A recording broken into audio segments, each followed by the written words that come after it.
ሰላም እንዴት ናችሁ? ውድ የማን ዩናይትድ ኢትዮ ፋንስ ተከታታዮች በያላችሁበት ሰላማችሁ ይብዛ። እስከ ፕሮግራማችን መጠናቂያ ድረስ አብራችሁን ቆዩ። ማንቸስተር ዩናይትድ እንግዲህ ሳንቶስን ለማስፈረም እያጤነ እንደሚገኝ ታማኙ የዛ አትሌቲክስ ጸሐፊ ዴቪድ ኦርንስታይን ዘግቧል። በማንቸስተር ዩናይትድ ደረጃ ንግግር ባይጀመርም እንኳን ለተጫዋቹ ወኪሎች ጥያቄዎች ቀርበዋል ተብሏል። ዩናይትድ ፍላጎት ቢኖረውም ዝውውሩ ግን በዋጋው ላይ ይወሰናል ሲል ታማኙ የዛ አትሌቲክስ ጸሐፊ ዴቪድ ኦርንስታይን ዘግቧል። ከዚህ በፊት ማንቸስተር ዩናይትዶች ለዚህ ተጫዋች ከፍተኛ የሆነ ፍላጎት እንደነበራቸው ይታወቃልና ስዋፕ ዲል ለማድረግም እንግዲህ ሀሳብ ነበራቸው። ከዚህ በፊትም እንደሚታወቀው በአሊያንድሮ ገርናቾና ተጫዋቹ በጣም ኳሊቲ ያለው ተጫዋች እንደሆነ ይታወቃል። በቼልሲ ቤት በጣም ጥሩ ብቃት ወይም ጥሩ ክህሎት ያለው ተጫዋች ነው። ነገር ግን ያው ተጫዋቾችን አንዳንድ ጊዜ ጥምረት የሚያገናቸው ሲቹዌሽኖች ወይ ሞመንቶች አሉ። ከዛ ባሻገር ግን ተጫዋቹ ኳሊቲ እንዳለው ብቃት እንዳለው ምንም ይህን ያህል አስገራሚ ነገር አይደለም እና በቼልሲ ቤት የሰራውን ነገር ሁላችንም እናውቃለን እና ማንቸስተር ዩናይትዶች በተጫዋች ላይ ፍላጎት እንዳላቸው ነው እየተነገረ የሚገኘው። ማንቸስተር ዩናይትድ እና አትላንታ በብራዚላዊ አማካይ ኤደርሰን ዝውውር ጉዳይ ከስምምነት ላይ ከደረሱ አንድ ወር ተቆጥሯል። ሆኖም ዝውውሩ እስካሁን ይፋ አልተደረገም እና ለዚህም ዋነኛው ምክንያት ምንም እንኳን ኤደርሰን የመጀመሪያ ዙር የሕክምና ምርመራውን ቢያደርግም በማንቸስተር ዩናይትድ ከተማ ተገኝቶ ይፋዊ ሁለተኛ ዙር የሕክምና ምርመራ ለማድረጉ መሆኑ ተገልጿል። ሁለቱ ክለቦች በቃል ደረጃ ከስምምነት ላይ የደረሱበት ውል ወደ ወረቀት ላይ አውርደው ሁሉንም ለማጠናቀቅ ውሎች በሙሉ በክለቦች ተዘጋጅተው ማለቃቸው ተገልጿል። ሆኖም ብቸኛው የዝውውር ይፋ እንዳይሆን ያደረገው ነገር ኤደርሰን ወደ ማንቸስተር ዩናይትድ ከተማ ተጉዞ የሕክምና ምርመራውን ከውኖ ውሉን መፈረሙ ብቻ ነው። ይህም ከዓለም ዋንጫው የብራዚል ቆይታው በኋላ በፍጥነት እንደሚከወን ፋብሪዚዮ ሮማኖ ገልጸዋል። ማንቸስተር ዩናይትድ በዚህ የዝውውር መስኮት ተጨማሪ መሀል ተከላካይ ስለማስፈረሙ እየተነሱ ላሉ ጥያቄዎች ጋዜጠኛ ታይሮን ማርሻል አጭርና ግልጽ ምላሽ ሰጥቷል። እንደ ጋዜጠኛው ምላሽ ከሆነ ማንቸስተር ዩናይትድ በአሁኑ ወቅት ተጨማሪ መሀል ተከላካይ የማስፈረም ምንም አይነት እቅድ የለውም ተብሏል። በአሁኑ ሰዓት ማንቸስተር ዩናይትድ በአሰልጣኞች ሃሪ ማጉዌር፣ ሊዛንድሮ ማርቲኔስ፣ ማቲያስ ዴሊክትና ሊኒ ዩሮ እንዲሁም ኤደን ኢቨን የመሳሰሉ የመሀል ተከላካዮች አሉት። ምንም እንኳን የተወሰኑት የተከላካይ ክፍል ተጫዋቾች ቢሆኑም የጤንነቱ ሁኔታ ጥያቄ ውስጥ ቢገባም ተጨማሪ ስድስተኛ ወይም ሰባተኛ የመሀል ተከላካይ ማምጣት ግን ስፖርታዊና ኢኮኖሚያዊ ፋይዳ እንደሌለው ጋዜጠኛው ተናግሯል። ከማቲያስ ዴሊክት በስተቀር ሁሉም ተከላካዮች በአሁኑ ወቅት በጥሩ ጤንነት ላይ የሚገኙ ሲሆን ለቀጣዩ ውድድር ዓመትም በሙሉ ብቃት ዝግጁ እንደሚሆኑ ይጠበቃል። በጉዳት ላይ የሰነበተው ተከላካይ ማቲያስ ዴሊክት በበኩሉ በወራቱ ውስጥ እያሰቃዩ የነበረው የጀርባ ህመም ሙሉ በሙሉ ተወግዶ በውድድር ዘመኑ የመጀመሪያ ሳምንታት ውስጥ ወደ ሜዳ እንደሚመለስ ትልቅ ተስፋ አለ ተብሏል። ቀጣዩ ውድድር ዓመት ለማቲያስ ዴሊክት ሊዛንድሮ ማርቲኔስ ጥንካሬያቸውና መረጋጋታቸውን በጥሩ ሁኔታ የሚያረጋግጡበት ወሳኝ ወቅት ይሆናል ሲል ጋዜጠኛው አስተያየቱን ሰጥቷል። በተለይም ሃሪ ማጉዌርና ሊዛንድሮ ማርቲኔስ ያላቸው የውል ጊዜ በቀጣዮቹ 12 ወራት ውስጥ የሚጠናቀቅ በመሆኑ ክለቡ በሚቀጥለው ክረምት በተከላካይ መስመሩ ላይ ትልቅ ለውጥ ሊያደርግ እንደሚችል ይገመታል። ጋዜጠኛው በማጠቃለያው እንደዘገበው ከሆነ ማንቸስተር ዩናይትድ በ2025 በዋነኝነት በአጥቂ መስመር ላይ ዘንድሮ ደግሞ በመሃል ሜዳ ላይ ትኩረት አድርጎ ነው እየሰራ ያለው ብለዋል።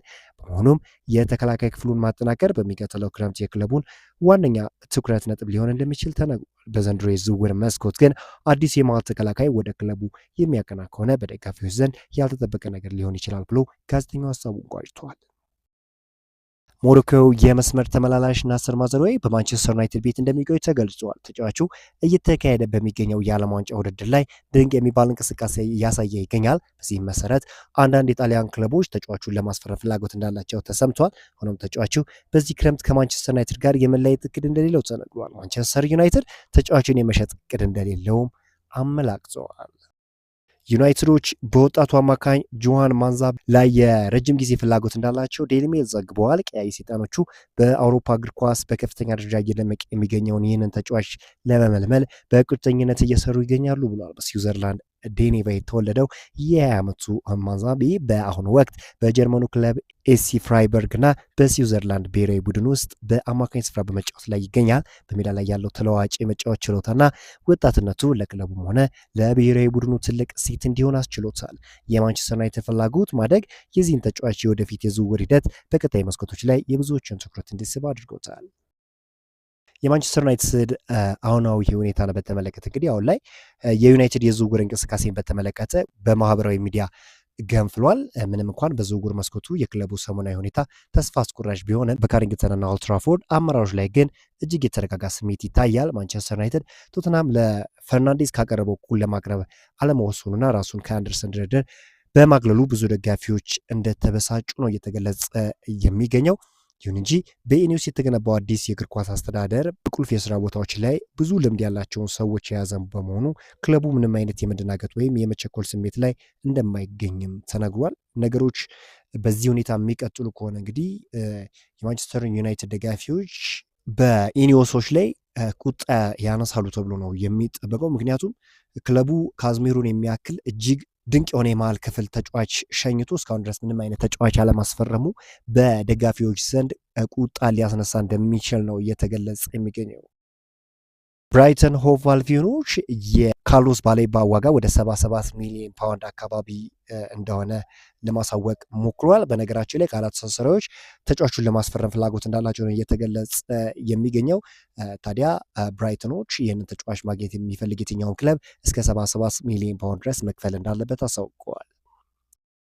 ሌላኛው እንግዲህ ብሩኖ ፈርናንዴዝ ማቲያስ ፈርናንዴዝ ወደ ማንቸስተር ዩናይትድ እንዲመጣ የተቻለውን ሁሉ ሲያደርግ እንደቆየ ዘ አትሌቲክ ዘግበዋል። ምንም እንኳን ሁኔታዎችን ለማመቻቸት የተጫዋች ሙከራ ቢያደርግም ነገር ግን የማንቸስተር ዩናይትድ የበላይ አካላት ተጫዋቹን ወደ ማንቸስተር ዩናይትድ እንዲመጣ ማድረግ ያለባቸውን ነገር አላደረጉም እና እስከ 85 ሚሊዮን ፓውንድ ድረስ ይፈልጉ ነበረ ዌስትሃም ዩናይትዶች። ይህንን ነገር ባለማሟላቱ እንግዲህ ወደ ቶተናም መስመር አቅንቷል። በነገራችን ላይ በዚህ ዝውውር ላይ የቶተናሙ አሰልጣኝ ሮበርቶ ዲዘርቢም ጉልህ የሆነ ሚና እንደነበራቸውም ይታወቃል። ሌላኛው እንግዲህ ማንቸስተር ዩናይትዶች ግብ ጠባቂ ለማስፈረም ፍላጎት እንዳላቸው ተገልጿል። ይሄ ግብ ጠባቂ እንግዲህ ካርል ዳርሎቭ ይባላል። እንደ ዴይሊ ሜል ዘገባ ከሆነ አልታይ ባይንደር ከማንቸስተር ዩናይትድ የሚለቅ ከሆነ ይህ ግብ ጠባቂ ወደ ማንቸስተር ዩናይትድ የሚያመራበት እድል እንዳለ ነው እየተገለጸ የሚገኘውና ይህ ተጫዋች እንግዲህ ወደ ጋላታሳራይ የማምራት አሁንም ቢሆን ከፍተኛ እድል እንዳለው እየተገለጸ ይገኛል።